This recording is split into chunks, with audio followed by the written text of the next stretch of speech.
Astaghfirullah. Bismillahirrahmanirrahim.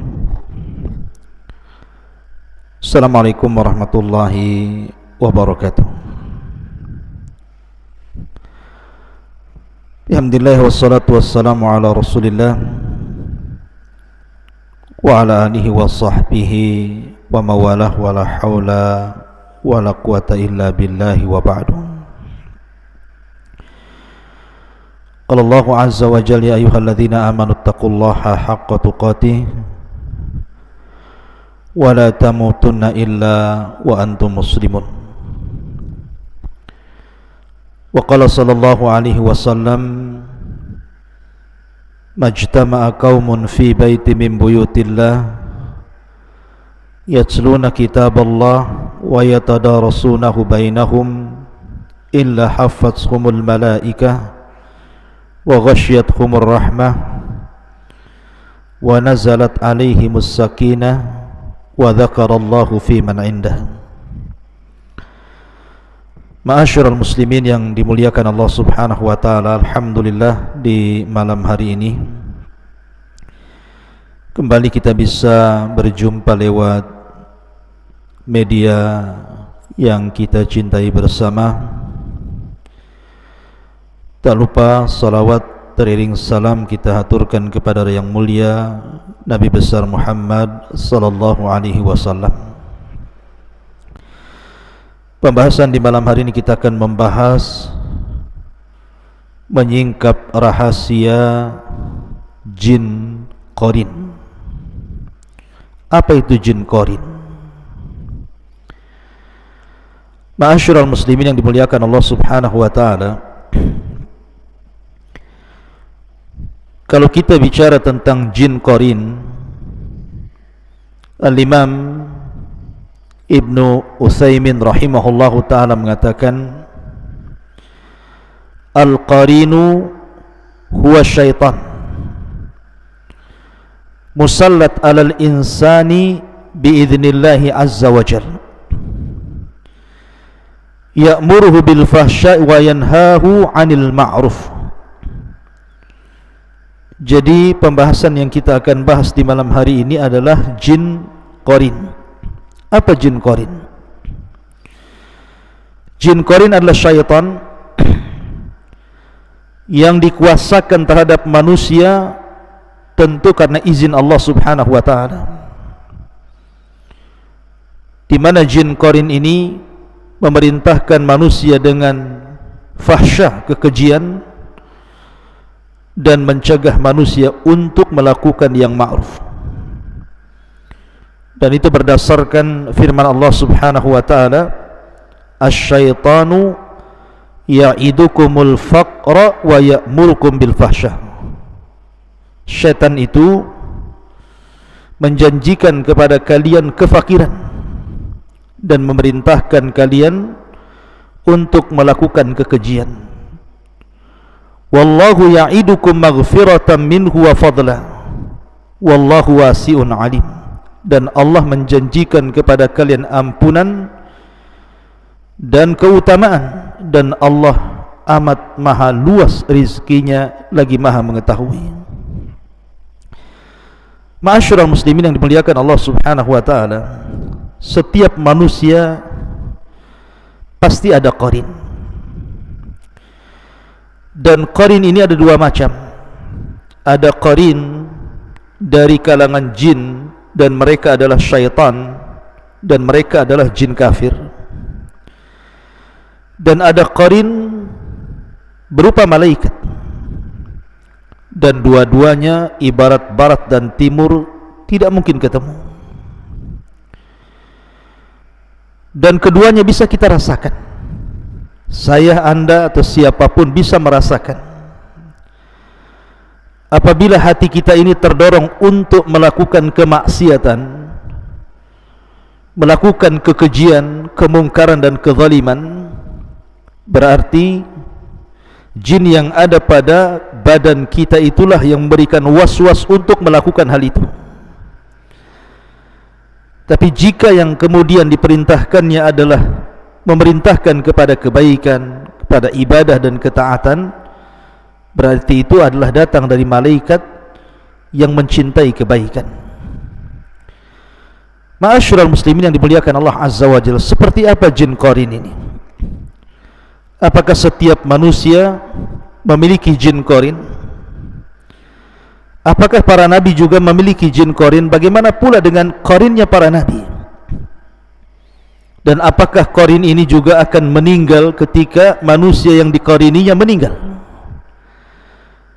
Mudah-mudahan waktu yang sangat berharga ini kita akan mengupas sedikit mengenal di balik rahasia jin qarin ini. Di dalam surah Qaf, Allah Subhanahu wa taala berfirman, A'udzu billahi minasyaitonir rajim, laqad kunta fi ghaflatin min hadza fakashafna anka ghita'aka fabasaruka al-yawma hadid. Sesungguhnya kamu dahulu lalai tentang peristiwa ini. Maksudnya kematian. Banyak orang yang lalai bahwa dirinya akan mati. Maka kami singkapkan tutup yang menutup matamu. Ada yang mengatakan bahwa ketika seseorang itu mengalami sakaratul maut, maka hal-hal yang gaib disingkapkan kepadanya, di mana dia mampu melihat malaikat yang hendak menghampiri dan mencabut ruhnya. Ada juga yang mengatakan dia mampu memandang catatannya. Semasa hidupnya dia sanggup memandang catatannya. Apakah catatan yang baik ataukah catatan yang buruk, disingkap semuanya, sehingga penglihatanmu pada hari itu sangat tajam sekali. Wa qala qarinuhu hadza ma ladayya atid. Dan qarin yang berupa malaikat yang menyertai selama hidupnya dari dia lahir sampai dia wafat berkata, inilah catatan perbuatan yang ada padaku, yang kucatat selama kau hidup. Alqiya fi jahannam kulla kafarin anid. Maka Allah berfirman, lemparkanlah olehmu berdua ke dalam neraka jahannam semua orang yang sangat ingkar lagi keras kepala. Manna'ilil khairi mu'tadim murid, yang sangat enggan melakukan kebaikan, melampaui batas dan bersikap ragu-ragu. Alladzi ja'ala ma'allahi ilahan akhar fa'alqiyahu fil adzabis syadid. Yang mempersekutukan Allah dengan Tuhan lainnya, maka lemparkanlah dia ke dalam azab yang sangat keras. Qala qarinuhu rabbana ma adghaituhu walakin kana fi dhalalin ba'id. Kemudian berkatalah setan yang menyertainya, maksudnya qarin yang menyertai selama hidupnya, dia pun berkata, ya Tuhan kami, aku tidak menyesatkannya, tetapi dia sendiri yang berada dalam kesesatan yang sangat jauh. Qala la takhtasimu ladayya wa qad qaddamtu ilaikum bil wa'id. Maka Allah berfirman, janganlah kalian bertengkar di hadapanku, dan sungguh dahulu aku telah memberikan ancaman kepada kalian. Ma yubaddalul qawlu ladayya wa ma ana bidzallami lil abid. Keputusanku tidak dapat diubah, dan aku tidak menzalimi hamba-hambaku. Dalam ayat ini Allah Subhanahu wa taala menyebutkan dua kata qarin. Pertama, Allah Subhanahu wa taala mengatakan wa qala qarinuhu hadza ma ladayya atid. Kemudian yang kedua, qala qarinuhu rabbana ma adghaituhu walakin kana fi dhalalin ba'id. Di sini ada dua kata qarin. Ya, karena qarin itu ada dari kalangan malaikat yang mendorong kita untuk berbuat baik, dan yang kedua ada dari kalangan jin kafir, syaitan, yang memerintahkan kita untuk melakukan kekejian dan melarang untuk melakukan yang ma'ruf. Ini ayat yang pertama yang menetapkan adanya qarin. Dan kita tahu bahwa yang namanya qarin dari kalangan jin pasti kafir. dan Allah izinkan dia bersarang di badan kita lewat jalan darah kita, kemudian memberikan was-was untuk melakukan keburukan, dia tidak memadaratkan kita, artinya tidak menyakiti secara fisik, tetapi dia memberikan was-was. Karena secara umum syaitan memang seperti itu, memerintahkan kepada keburukan, sebagaimana Allah Subhanahu wa taala berfirman, alam tara anna arsalna syayatina 'alal kafirina ta'uzzuhum azza. Tidakkah engkau melihat bahwa sesungguhnya kami telah mengutus syaitan-syaitan itu kepada orang-orang kafir untuk mendorong mereka berbuat maksiat dengan sungguh-sungguh. Memang begitulah syaitan. Diutus kepada Allah, diutus syaitan, diutus iblis untuk mencelakakan manusia sebagai bentuk dendam kesumat iblis kepada Adam dan anak turunannya. Ma'asyiral muslimin yang dimuliakan Allah Subhanahu wa taala. Kemudian ayat yang kedua Allah katakan dalam surah Zuhruf ayat ke-36, Allah Subhanahu wa taala mengatakan, "Wa man ya'ish an dzikrir rahmani nuqayyid lahu syaitanan fahuwa lahu qarin." Dan barang siapa berpaling dari pengajaran Allah yang Maha Pengasih, kami biarkan syaitan menyesatkannya, dan syaitan itu akan menjadi teman akrab karibnya. Di sini ada kata-kata fahuwa lahu qarin. Jadi orang-orang kalau seandainya lupa mengingat Allah Subhanahu wa taala, lupa kepada salat, lupa baca Quran, lupa berzikir, lupa bersedekah, lupa berbuat baik, berarti dia sedang diberikan waswas oleh qarin jin yang kafir syaitan itu ke dalam hatinya, sehingga kebaikan-kebaikan itu dilupakannya. Itu makna ayat ini. Jadi pada diri kita itu ada qarin yang memberikan waswas supaya kita lupa berbuat baik.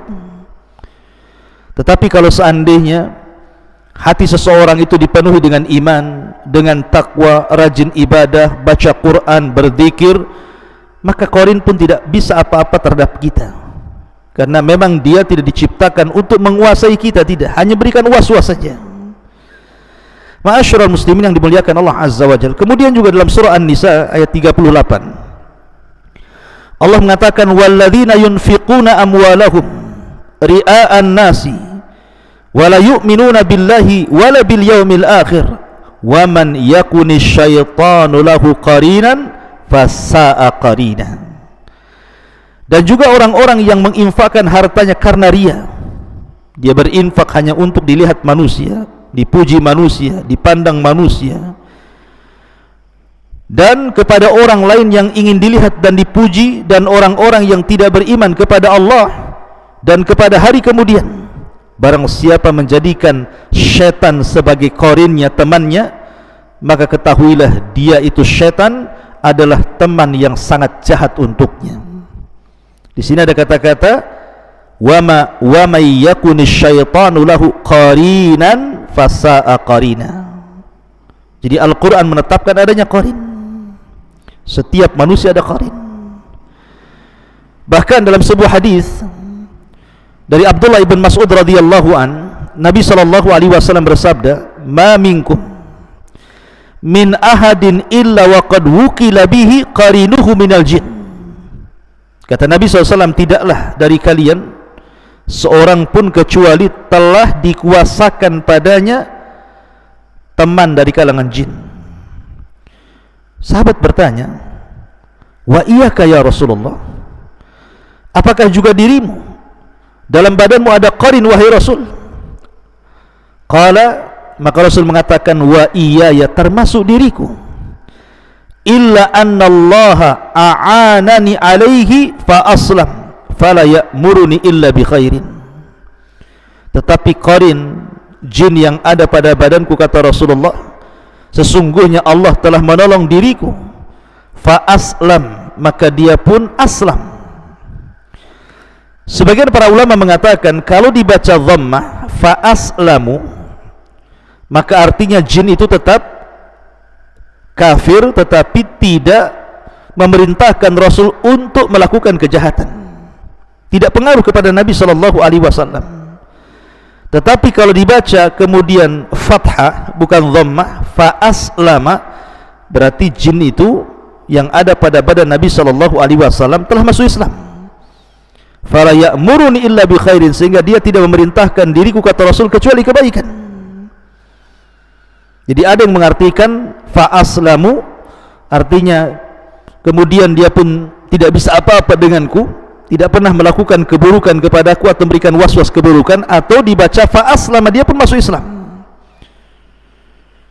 Dan ini masyhur di kalangan para ulama, ada yang membaca dengan dhammah dan ada yang membaca dengan fathah, sebagaimana dijelaskan oleh para ulama. Tetapi Al-Imam Al-Khattabi rahimahullahu ta'ala mensahihkan bahwa bacaannya ar-raf'u di dhammah, fa aslamu, artinya tetap jin yang ada pada diri Rasul itu kafir, tetapi tidak bisa mencelakakan Rasul, tidak bisa memberikan was-was kepada Rasul. Rasul dihindarkan dari keburukannya. Tetapi Al-Qadi Iyad, beliau membaca dengan fathah fa aslama, artinya qarinnya Rasul itu masuk Islam. Kalau sudah masuk Islam tidak menyuruh kecuali kepada kebaikan, baik yang dibaca dhammah ataupun fathah, keduanya tidak memadaratkan Nabi sallallahu alaihi wasallam. Bahkan dalam sebuah hadis yang lain, Nabi sallallahu alaihi wasallam suatu ketika keluar di malam hari, ketika itu giliran Aisyah radhiyallahu anha.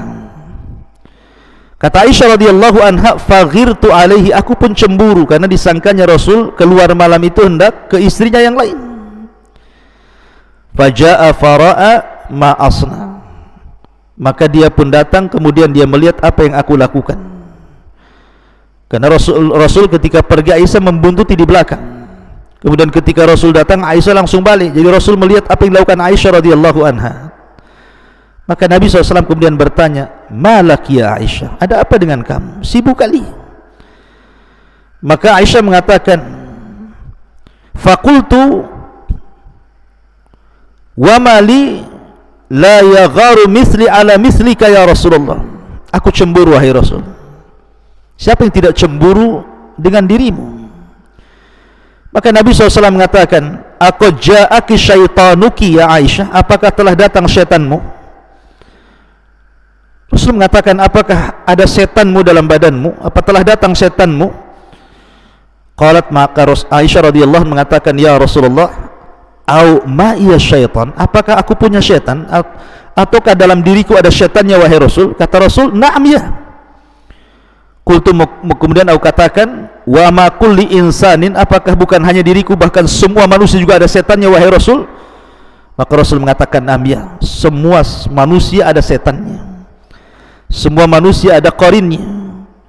Kemudian Aisyah radhiyallahu mengatakan, wa ma'aka, bagaimana denganmu wahai Rasul? Kata Nabi SAW, na'am ya, walakin Rabbi a'anani alaihi hatta aslam, tetapi Rabbku telah menolong diriku sehingga dia pun masuk Islam, atau dia tidak bisa apa-apa dengan diriku. Ma'asyiral muslimin yang dimuliakan Allah Subhanahu wa ta'ala, dari sini kita tahu bahwa setiap manusia itu ada qarin, sejak dia lahir sampai dia wafat. Semua manusia tanpa terkecuali, mau orang biasa, mau orang saleh, mau para ulama, mau para santri, sampai kepada para nabi, dalam tubuhnya ada qarinnya. Saya, anda, siapapun ada qarinnya. Karena Allah Subhanahu wa ta'ala sudah mengizinkan kepada qarin itu untuk bersarang di hati manusia, untuk memberikan ujian, memberikan was-was kepada keburukan. Tetapi karena keadilannya, Allah pun kuasakan qarin yang lain dari kalangan malaikat untuk menyeimbangkan, supaya ada yang memerintahkan kepada keburukan, ada yang memerintahkan kepada kebaikan. Tergantung kita. Dan ingat bahwa qarin itu tidak menguasai kita secara mutlak, tidak. Qarin itu hanya bisa menguasai kita itu ketika kita lemah iman, ketika kita kemudian lemah ketaatan kepada Allah Azza wa Jal, lari dari Quran, tidak berzikir, barulah kemudian mereka menguasai kita. Tapi kalau iman kita kuat, ketakwaan kita kuat, zikir kita kuat, ibadah kita kuat, maka mereka tidak sanggup apapun dengan diri kita. Ma'asyaratul muslimin yang dimuliakan Allah Subhanahu wa ta'ala. Kemudian juga hadis yang lain, dari Abdullah ibn Umar radhiyallahu anhuma, anna Nabiy sallallahu alaihi wasallam qala, bahwa Nabi SAW bersabda, "Idza kana ahadukum yusalli fala yada ahadan yamurru baina yadayhi fa in aba falyuqatilhu fa inna ma'ahu qarin." Apabila salah seorang di antara kalian salat, maka jangan sampai membiarkan orang lewat di hadapannya, cegah dia. Tapi kalau dia enggan untuk dicegah, falyuqatilhu, maka boleh engkau memeranginya. Maka bersamanya ada al-qarin, ada jin yang bersamanya, ada teman jin yang bersamanya, yang tidak pernah meninggalkannya. Sebagaimana penjelasan Al-Imam Asy-Syaukani dalam kitab Al-Awtar, bahwa fa inna ma'ahul qarin artinya as-sahib as-syaitan, yang menyertainya selama ini syaitan yang ada pada manusia dan tidak pernah meninggalkannya. Ma'asyiral muslimin yang dimuliakan Allah Azza wa Jalla, sebagian para ulama menjelaskan, lalu apa tugas qarin selain daripada memberikan was-was itu? Ada juga yang mengatakan bahwa ketika manusia tertidur dan dia lupa berwudu, lupa membaca doa, lupa untuk ta'awud kepada Allah Subhanahu wa ta'ala, dia pun tidur begitu saja, maka terkadang qarin ini masuk dalam mimpinya. Terkadang dia kemudian dalam mimpinya menyerupai binatang seperti ular ataupun orang yang hitam yang menakutkan, atau sejenis binatang-binatang buas. Pokoknya dia tasyakul dalam mimpi kita sehingga menakut-nakuti kita, sehingga kemudian dengan masuknya dia dalam mimpi kita itu kemudian memberikan mimpi-mimpi buruk sehingga kita akhirnya ketakutan. Ya, karena tugas syaitan itu juga salah satunya adalah menakut-nakuti manusia. Ma'asyiral muslimin yang dimuliakan Allah Subhanahu wa ta'ala, tetapi ada beberapa catatan tentang masalah qarin ini. Yang pertama, qarin ini adalah syaitan yang dikuasakan kepada setiap manusia untuk mencelakakan manusia dan menyesatkan manusia. Ingat, tidak ada qarin yang baik. Karena saya pernah melihat di salah satu tayangan YouTube gitu ya, bahwa ada seseorang yang penampilannya islami, dia mengatakan bahwa aku sudah menundukkan qarin saya. Tidak mungkin menundukkan qarin. Ya, qarin itu akan tunduk kalau anda di atas ketaatan saja. Dia tidak bisa menyerang kita lewat was-was.